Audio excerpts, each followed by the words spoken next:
Hello hi good evening everybody. నేను మీ నరేష్ నాయక్. కొత్తగా YouTube channel పెట్టాలనుకుంటున్నాను.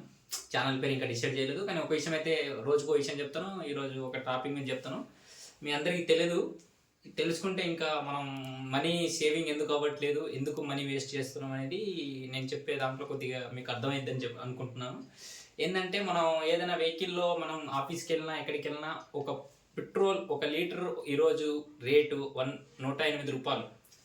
108 రూపాయలు అని చెప్పి మనం అనుకుంటున్నాం, కానీ 108 రూపాయల్లో రాష్ట్ర ప్రభుత్వం తీసుకుంటున్న పన్నెంత, కేంద్ర ప్రభుత్వం తీసుకుంటున్న పన్నెంత, అసలు పెట్రోల్ ఉత్పత్తి అవుతున్న రేట్ ఎంత అనే విషయం మీద మీకు క్లారిటీ ఇవ్వబోతున్నానండి.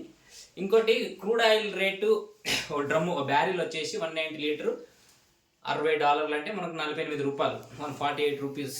మనకి పెట్రోల్ మనకి మ్యానుఫ్యాక్చరింగ్ అయ్యి ఇండియాకి వస్తున్న రేటు 48 రూపాయలు. అది రష్యా దేశం కావచ్చు, దుబాయ్ కావచ్చు, సౌదీ అరేబియన్ ఏ దేశం నుంచి అయినా ఉత్పత్తి చేసిన 48 రూపీస్. దాంట్లో కేంద్రం దేశానికి 48 రూపీస్కి మన ఇండియన్ గవర్నమెంట్కి 48 రూపాయలకు వస్తుంటే, దాని మీద రాష్ట్ర ప్రభుత్వం వచ్చేసి 27 రూపాయలు, తెలంగాణ రాష్ట్ర ప్రభుత్వం, మన దేశం వచ్చేసి 30 రూపాయలు. ఇలా చొప్పున అవరేజ్గా మనం రోజుకి వచ్చేసి పన్నుల 1 లీటర్ పెట్రోల్ మీద 1 లీటర్ పెట్రోల్ మీద 60 రూపీస్ ఫర్ దేశ రాష్ట్రానికి మనం ట్యాక్స్ రూపంలో ప్లే చేస్తున్నాం. ఓన్లీ 1 లీటర్ పెట్రోల్ మీద.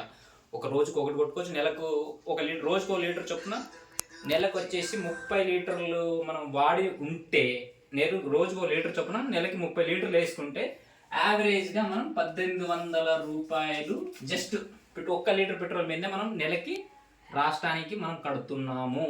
రాష్ట్రానికి, దేశానికి మనం కడుతున్నాం.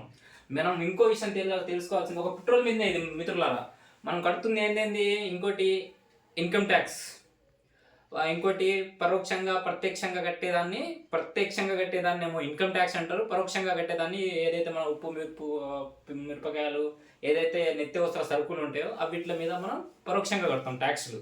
అది మ్యానుఫ్యాక్చరింగ్ అయ్యేది ఇంతే. ఏ మెడిసిన్స్ అయినా అంతే, మ్యానుఫ్యాక్చరింగ్ అయితే తక్కువ రేటే, కానీ దాన్ని ఉత్పత్తి చేయడం, మనం దాన్ని అమ్మడం వల్ల వాళ్ళు తీసుకునే అమౌంట్ ఎక్కువ. దాన్ని మీకు ఇంకో విధంగా ఎక్స్ప్లెయిన్ చేయాలంటే, రాష్ట్రానికి, దేశానికి మనం 1800 రూపాయలు ఒక పెట్రోల్ మీదనే కట్టుతున్నాం. అందుకే మనకి సేవింగ్ ఒక పెట్రోల్ మీదే కాదు, ప్రతి ఒక్క వస్తువు మీద మనం సేవింగ్ అనేది ఎందుకు మిగిలట్లేదు. చాలామంది అంటుంటారు, చాలామంది నా మిత్రులు కూడా నాతో ఈ విషయాన్ని చాలామంది చెప్పారు. నేను ఏదో రోజు చెప్దాం అనుకుంటున్నా, ఈరోజు చెప్తున్నాను, లైవ్లో చెప్తున్నాను.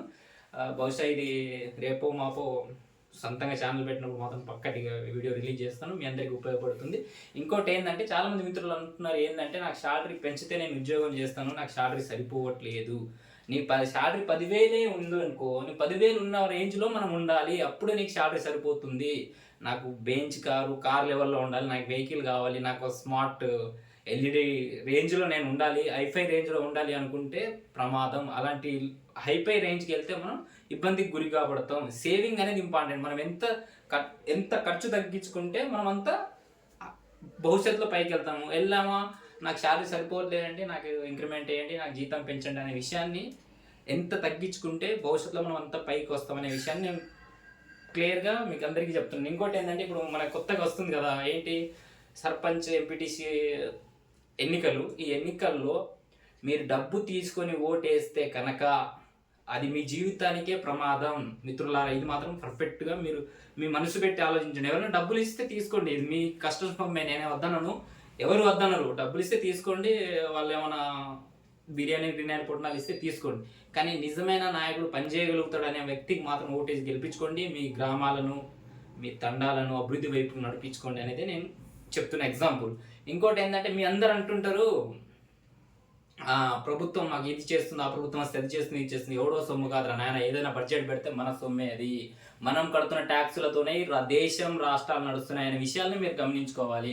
ఈరోజు రేవంత్ రెడ్డి గారు 3 లక్షల కోట్ల బడ్జెట్ ఉంది, ఏం తక్కువ అంటున్నాడు. మన తెలంగాణకి ఇచ్చిన దరిద్రం. ఎవరబ్బ సొమ్మురా నాయన. ఒక రోజు 18,500 కోట్ల ఆదాయం అంటున్నాం, ఒక నెలకి 18,500 కోట్లు ఫర్ ఇన్కమ్. తెలంగాణ రాష్ట్రానికి ఈరోజు ఉన్న ఆదాయం 18,500 కోట్లు. ఒక 100 కోట్లు మొన్న మా కెమికల్ ఇండస్ట్రీ ఒక కంపెనీ ఫైర్ అయ్యి 60 మంది దాకా చనిపోయారు. పట్టణ చేవ దగ్గర పాసం వెళ్ళారు.